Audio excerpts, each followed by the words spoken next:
यदि F x बराबर x minus एक अपान एक्स प्लस एक दिया हुआ है, तब दर्शाइए कि एफ कोष्टक के अंदर 2x बराबर 3f(x) प्लस एक, एफ एक्स प्लस 3 यहाँ पे दिया हुआ है। अब यहाँ पे जो दिया है उसको मैं लिख लेता हूँ। तो क्या क्या दिया है? एक तो दिया है एफ एक्स का मान दिया है। एफ एक्स का जो मान दिया है वो है x माइनस एक है और x प्लस एक है। और जिस प्रश्न को लेकर मुझे हल करना है ना, वो प्रश्न है f 2x बराबर 3f(x) प्लस एक और ये f(x) प्लस एक। इस प्रश्न को लेकर मुझे हल करना है। तो चलो हल करते हैं। तो यहाँ पे ये जो एफ एक्स है इसका मान कितना है? एक्स माइनस एक, एक्स प्लस एक, यही है इसका मान। तो जहाँ पे एफ एक्स दिया है ना, यहाँ पे देखो, यहाँ भी एफ एक्स है, यहाँ भी एफ एक्स है। इसके स्थान पे मैं क्या रखूंगा? इस मान को रखूंगा। तो चलो रखते जाते हैं। तो यहाँ पे 3 है, एफ एक्स की जगह में ये मान रखेंगे। तो इसे मैं कोष्टक में ले लेता हूँ। तो एक्स माइनस एक अपान एक्स प्लस एक, और यहाँ पे पीछे में एक है। इसी तरह से इसका भी मान वही रखेंगे, एक्स माइनस एक एक्स प्लस एक, और फिर पीछे में यहाँ भी प्लस में एक दिया हुआ है। प्लस में कितना दिया? एक नहीं, सॉरी 3 दिया है ना, यहाँ पे सुधार लेते हैं, 3 है।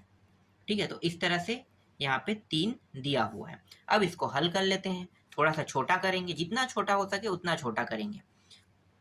तो यहाँ पे जो 3 है इसका अंदर आप गुणा कर सकते हो। तो ये हो जाएगा 3x माइनस 3 हो जाएगा, और ऊपर नीचे में क्या? x प्लस एक दिया है, यहाँ पे प्लस एक, कुछ नहीं मतलब क्या, इसके नीचे में भी एक है। यहाँ पे x माइनस एक और x प्लस एक दिया हुआ है, और प्लस ऊपर में 3, कुछ नहीं मतलब नीचे में भी इसका एक रहेगा।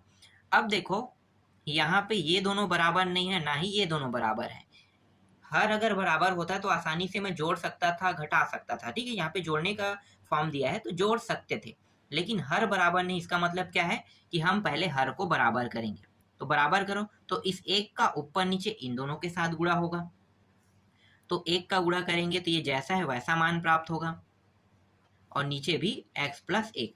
अब ये जो हर में मान दिया है ना, इसका ऊपर नीचे इन दोनों के साथ गुणा करेंगे। तो प्लस एक के साथ गुणा होगा तो x प्लस एक प्राप्त होगा, नीचे में भी x प्लस एक। इस तरह से देखो हर दोनों का बराबर हो गया। यहाँ भी वैसे ही करेंगे, इन दोनों में हर को बराबर करेंगे। तो एक का इन दोनों के साथ गुणा करेंगे तो x माइनस एक, और नीचे में x प्लस एक ही प्राप्त होगा, प्लस इसका गुणा अब इसके साथ ऊपर नीचे में करेंगे। तो यहाँ पे 3x और प्लस 3, इस तरह से अपान, और यहाँ पे एक है ना, तो x प्लस एक। यहाँ पे देखो, यहाँ भी क्या हो गया? हर बराबर हो गया। अब हर बराबर हो गया तो इसको मैं कैसे लिख सकता हूँ? ऊपर के जो मान है उसको अब मैं जोड़ के लिख लेता हूँ। तो 3x minus 3 plus x plus एक, और ये एक बार लिखेंगे x प्लस एक को, फिर इसको भी जोड़ के लिखो, x माइनस एक प्लस 3x प्लस 3, और नीचे में क्या है? x प्लस एक दिया हुआ है। यहाँ पे देखो ये दोनों जुड़ जाएगा तो कितना हो जाएगा? 4x, और यहाँ पे एक जोड़ना में घटाना में तो घट जाएगा, तो 2 यहाँ पे प्राप्त होगा। इसी तरह से यहाँ पे जैसा है वैसा इसको लिख लो। और ये वाला देखो 3 और 1 4, ये भी 4 हो गया, और यहाँ पे ये इस बार माइनस में, ये प्लस में है, तो प्लस 2 आ जाएगा यहाँ पे। फिर x प्लस एक जैसा है वैसा यहाँ पे लिख लेंगे। नियम लगाते हैं, पहला चौथे का गुणा और दूसरा और तीसरे का गुणा। इस तरह से इसका एक नियम होता है, पहला पद और चौथे पद का गुणा होता है, और दूसरा और तीसरा का गुणा होता है। तो गुणा कर दो। तो यहाँ पे 4x माइनस 2 के साथ गुणा होगा x प्लस एक का, और यहाँ पे नीचे में क्या है? x प्लस एक, इन दोनों का गुणा होगा इसके साथ, यहाँ पे तीसरा पद है इसके साथ, तो 4x प्लस 2। इस तरह से यहाँ पे ये दोनों सेम टू सेम है, इसलिए कट गया ये दोनों। ये कोष्टक में कर लो, आसान रहेगा इससे। तो ये दोनों कट गया। अब यहाँ पे देखो, यहाँ पे क्या है, प्लस है और यहाँ पे माइनस है, तो दोनों तो कटेगा नहीं। तो कटेगा नहीं तो क्या करेंगे, तो यहाँ पे देखो दोनों में क्या दिया है, 2 और 4, तो 2 और 4 दिया मतलब 2 के पहाड़े में दोनों आता है। यहाँ भी वैसा ही, तो 2 को क्या करेंगे, उभयनिष्ठ निकाल लेंगे। तो 2 को मैंने ऊपर से उभयनिष्ठ निकाला, तो 2 दूनी 4 मतलब 2x बचेगा और यहाँ पे सिर्फ 1 बचेगा। नीचे से भी 2 उभयनिष्ठ निकलेगा, तो ये हो जाएगा 2x प्लस 1, यहाँ पे बचेगा 2 और 2 उभयनिष्ठ निकलने के बाद क्या हो गया, कट गया। तो यहाँ पे मान कितना प्राप्त हुआ, मान जो प्राप्त हुआ 2x का जो मान है मैं लिख लेता हूँ, f 2x का जो मान प्राप्त हुआ है वो है 2x माइनस 1, 2x प्लस 1, और यही क्या है, इसका आंसर है। नेक्स्ट प्रश्न देखो, 13वां प्रश्न है, यदि fx बराबर 1/2x प्लस 1, x बराबर नहीं है 1/2 का, तब दर्शाइए कि fx बराबर 2x प्लस 1/2x प्लस 3, जबकि x बराबर नहीं है यहाँ भी -3/2 के कह रहा है। तो चलो इसको हल करते हैं। तो यहाँ पे दिया है उसको लिख लेते हैं fx का मान दिया है, fx का मान कितना दिया है, fx का मान दिया है 1, 2x प्लस 1 दिया है। और मुझे इस पूरे प्रश्न में क्या ज्ञात करना है, जो मुझे सिद्ध करके बताना है वो है fx बराबर 2x प्लस 1, 2x प्लस 3, ये मान मुझे सिद्ध करना है। इसे आप समीकरण 1 दे दो और ये सिद्ध करके मुझे ऐसा ही बना के इस पहले वाले समीकरण को लाना है। तो चलो बनाते हैं। तो यहाँ पे fx दिया है, यहाँ भी fx है, तो देखो fx दोनों बराबर हैं। अगर मैं इसके साथ f का गुणा कर दूं, ये जो f है अगर इसके साथ गुणा कर दूं तो ये भी सेम टू सेम बन जाएगा। तो कर देते हैं। तो f(x) पहले से दिया हुआ है प्रश्न में और f का मैंने इसके साथ गुणा कर दिया। तो जब मैं इसके साथ f का गुणा करूंगा इस मान के साथ, तो थोड़ा सा यहाँ पे बदलाव होगा। क्या बदलाव होगा, देखो 2, ये जो मान है ना जहाँ पे x है यहाँ पे बदलाव हो जाएगा, और इस x के जगह पे मैं क्या रखूंगा, x के जगह पे यही पूरे मान को मैं रखूंगा। तो 1, 2x प्लस 1 प्लस 1, देखो बहुत आसान था। आगे बढ़ते हैं।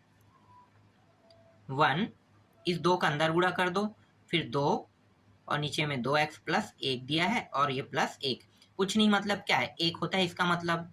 इसे मैं आगे हल कर लेता हूँ साइड पे, ये 1 ऊपर में रहेगा। अब यहाँ पे देखो हर बराबर नहीं है तो पहले हर को बराबर करेंगे, तो इस 1 का ऊपर नीचे गुणा, तो 2x प्लस 1 इस तरह से होगा। और ये जो 2x प्लस 1 है इसका इस दोनों के साथ ऊपर नीचे गुणा, तो ये 2x प्लस 1 और यहाँ भी 2x प्लस 1। अब देखो हर क्या हो गया, दोनों का हर बराबर हो गया। तो हर बराबर हो गया, तो अब मैं क्या करूँगा, इसको मैं इस तरह से लिख लेता हूँ। तो ऊपर में 1 था, इन दोनों को जोड़ के लिखेंगे, तो 2 प्लस 2x प्लस 1 और नीचे को सिर्फ एक बार लिखते हैं, तो नीचे वाला हो जाएगा 2x प्लस 1 हो जाएगा। अब यहाँ पे देखो पद कितने हैं, 1 2 3, 3 पद हैं। तो 3 पद है तो क्या मैं यहाँ पे आसानी से हल कर सकता हूँ, नहीं, मुझे इसे हल करने के लिए 4 पद की आवश्यकता है। तो 4 पद में देखो कौन सा पद गायब है, कैसे पता करोगे कि कौन सा पद गायब है, तो आपको पता होगा कि मैं अभी तक इन दोनों बस को हल कर रहा था, ठीक है, ऊपर वाले को हल नहीं किया हूँ मैंने, ठीक है, ऊपर वाले को मैंने कुछ भी नहीं किया है। तो एक जो है पहला पद हो गया। अब इन दोनों को जब मैं हल कर रहा हूँ तो इसका हल हो रहा है, मतलब ये तीसरा है ये दूसरा है। कौन सा पद है, तीसरा और दूसरा, और ये पहला, सॉरी तीसरा दूसरा बोल रहा था, ये जो है चौथा है और ये है तीसरा है, ठीक है। तो गायब कौन सा है, दूसरा, मतलब यहाँ पे कुछ नहीं, मतलब एक जो है गायब है, ठीक है। अंतिम में ये हल हो रहा है इसलिए ये तीसरा और चौथा पद है। कौन सा है, तीसरा और चौथा। तो इसका जो हिस्सा है एक का वो क्या था, गायब था, इसीलिए तो ऊपर वाला हल नहीं हो रहा था ना, जैसा वैसा इसे हम लिखते आ रहे थे। तो आप इसे कैसे पहचान सकते हो, अगर किसी मान को भी आप जैसा है वैसा लिखते आ रहे हो तो उसका हल नहीं हो रहा है, समझो। तो जिसका हल नहीं हो रहा है वही अपने दूसरे पद को या फिर अपने कुछ पद को गायब करके रखा है। तो यहाँ पे पद को कौन गायब करके रखा है, पहला जो है अपना दूसरा पद गायब करके रखा था। तो दूसरा पद क्या हो सकता है, 1। अब यहाँ पे कितने पद हो गए, 4 पद हो गए। तो यहाँ पे एक एक इस तरह से लिखो, तो पहला और ये रहा चौथे का गुणा और ये दूसरा और तीसरे का गुणा कर देते हैं। तो 1 का गुणा 2x प्लस 1 के साथ होगा, और यहाँ पे इन दोनों को जोड़ भी देते हैं, ठीक है। इस एक को भी गुणा करेंगे, दूसरा और तीसरे का गुणा, तो 2 और यहाँ पे 2x प्लस 2 और 1 कितना हो गया, 3 हो गया इस तरह से। तो यहाँ पे 2x प्लस 1 प्राप्त हुआ और ये 2x प्लस 3 प्राप्त हुआ, और यही क्या है, इसका आंसर है। तो f(x) का मान जो निकालना था यही हमें निकालना था, तो ये क्या हुआ, सिद्ध हुआ, ठीक है, सिद्ध हो गया। अब बाकी जो प्रश्न है ना, उसमें कुछ हिस्से में ऐसे ऐसे मान दिए हुए हैं जैसे कि x बराबर नहीं है 3/2 का। ये कहना क्या चाहता है, इसको भी थोड़ा सा देख लेते हैं। तो देखो, जो x बराबर नहीं है, ठीक है, 3/2 का, तो वो कैसे निकलेगा, इसी के साथ मैं आपको अटैच करके बताता हूँ। f(x) यहाँ पे 2x प्लस 1, 2x प्लस 3, ठीक है। तो ये जो 2x प्लस 3 है, इसको मैं अलग से लिखता हूँ इस तरह से, ठीक है। तो इसके बराबर हमें 0 प्राप्त तो नहीं होगा, तो डेफिनेटली अगर 0 प्राप्त नहीं होगा तो क्या प्राप्त हो सकता है, तो देखो इसको मैं थोड़ा सा हल करता हूँ। तो 2x प्लस 3 निकाल के देखते हैं, जो मान उन्होंने निकालने के लिए कहा है वो निकालते हैं, ठीक है। तो निकालो, तो यहाँ पे क्या है, नॉट इक्वल, इस तरह से 0 है, ठीक है। इसको लेकर हल कर रहे हैं। ये जो 3 है इसको उस पार ले जाओ, किस पार ले जाना है, इस साइड। तो यहाँ पे बचेगा क्या, 2x बचेगा, और यहाँ पे नॉट इक्वल 0 इस तरह से है ना, तो ये जो इस साइड आके क्या हो जाएगा, -3 हो जाएगा। अब 0 की वैल्यू खत्म, क्योंकि ये इस साइड आके 0 ना होके क्या हो गया, -3 हो गया। जब भी हम एक साइड से दूसरे साइड में किसी मान को ले जाते हैं तो क्या होता है, ले जाने पर उसके चिन्ह में परिवर्तन होता है। तो अभी पक्षांतर हुआ है, तो यहाँ पे इस तरह से चिन्ह परिवर्तन हो गया। 2 इसके साथ गुणा के रूप में है, तो मैं क्या करूंगा, इस 2 को उस साइड ले जाता हूँ। तो अभी ये तो गुणा के रूप में है, इसका मतलब ये अब नीचे में आएगा। 2 अलग अलग नियम होता है, एक नियम को हम कहते हैं तिर्यक गुणा और एक नियम को पक्षांतर। पहले मैंने पक्षांतर किया। पक्षांतर के लिए नियम ये है कि कोई मान जोड़ना या घटाने में होगा तभी पक्षांतर होगा। तिर्यक गुणा नियम कब लागू होता है, जब कोई मान गुणा या भाग के रूप में हो, तब तिर्यक गुणा नियम लागू होता है। तो 2 के साथ एक्स किस फॉर्म में, गुणा के फॉर्म में, इसलिए यहाँ पे तिर्यक गुणा नियम लागू होगा। तो 2 कहाँ पे आ जाएगा, नीचे में आ जाएगा इस तरह से। तो देखो ये भी मान प्राप्त हो गया आपको, बस यही सब क्या है, इसका आंसर है। देख लो कितना आसान था ना। आगे देखो, अब जो 14वां प्रश्न है उसको आप लोग बना लोगे, बहुत आसान है। 14वां बना के देखना, डायरेक्ट मैं यहाँ पे आपको बता रहा हूँ। 15वां प्रश्न, 15वां प्रश्न में क्या दिया है, 15वां प्रश्न में दिया है f अनुपात r वेक्टर r इस प्रकार परिभाषित है कि f(x) का जो मान है, मैं यहाँ पे लिख लेता हूँ f(x) का मान को। तो f(x) का जो मान है यहाँ पे दिया हुआ है, 2x दिया है, फिर यदि x बड़ा है किससे, 3 से, ऐसा लिखा हुआ है, x का वर्ग है, फिर यदि दिया हुआ है, फिर 1 x बड़ा और बराबर 3, और यहाँ पे 3x दिया है, फिर यदि दिया हुआ है, और x से बड़ा बराबर 1 इस तरह से दिया हुआ है। तब दर्शाइए कह रहा है ना, यहाँ पे इसे तब दर्शाइए, ठीक है। तब दर्शाइए कि f -1 प्लस f, और ये रहा 2 प्लस f 4 बराबर 0, इस तरह से निकालना है। ये पूरा प्रश्न है, मैंने प्रश्न को ही लिख दिया है। अब हल करने वाले हैं, तो यहाँ पे आप देखो f(x) के लिए 3 सॉल्यूशन है, मतलब 3 नियम। जब मैं इन प्रश्नों को हल करूंगा ना, तो मुझे इन तीनों नियमों का पालन करना है। पहला नियम ये है, दूसरा नियम है, और ये तीसरा नियम है। तीनों नियमों को आप थोड़ा सा अच्छे से समझ जाते हैं, ठीक है। पहले समझो, इसको अच्छे से समझो। कहना क्या चाहता है, यहाँ पे ये कहना चाह रहा है कि x का मान जो है वो 3 से कोई भी कंडीशन में छोटा नहीं होना चाहिए, क्योंकि x बड़ा है कह रहा है, तो 3 छोटा है, तो मतलब मैं x का मान क्या क्या रख सकता हूँ, 3 से बड़ा क्या होता है, 4, 5, 6, इस तरह से आगे बढ़ते रहेगा। इन मानों को मैं x के स्थान पे पहला नियम में रखूंगा।